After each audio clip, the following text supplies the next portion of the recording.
Let's look at what's really important when it comes to home theater.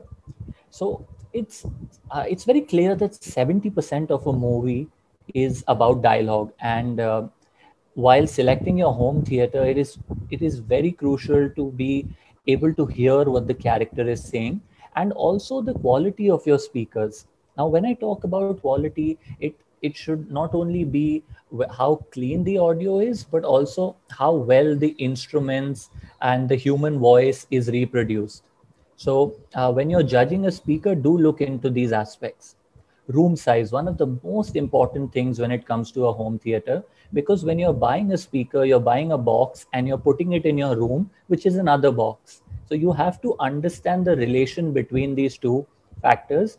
So, if your room is big, your speaker also has to be big. And speaker configurations is something I'll speak about in the further slides. It basically is the number of speakers you put around yourself. Wired and wireless in this scenario where today people are really staying a lot, are moving a lot, and there are people living in rental houses, it becomes very difficult to have the cables installed for surround sound, or remove these cables and move to your next location. So wireless also fits in a lot of scenarios and makes sense for a lot of customers. Next, we obviously have surround sound formats. You should know what formats do you have available on your source and whether your system is supporting that. It is very important to take in account your family's needs, and speaking to them on what speaker you're buying, how it will look in the house. And also, if you have young kids running around, it is very important to probably have your speakers mounted up to avoid any damage to, say, like a floor standing speaker, which is prone to come in the way of the children running around. And also, you could also consider, if you have pets, it will be really nice to have your speakers higher from the floor.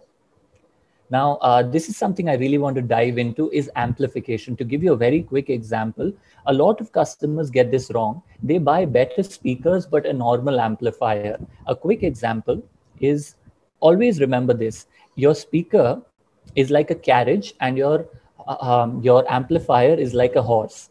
If your horse is pulling one carriage, it's going to be very efficient. But as you keep adding carriages behind the horse will still be able to pull it. The same way, your amplifier will still be able to run the number of speakers, but it won't be very efficient. So more often than not, you will turn the volume up to hear the sound.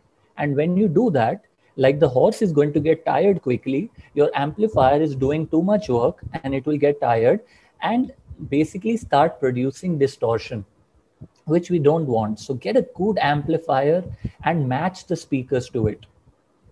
Bass, very important in any home theater. We Indians absolutely love subwoofers and the feel of bass in your home theaters. Get a powerful sub, get two subs if necessary. I always tell my customers to get two subs to get the room equalization right.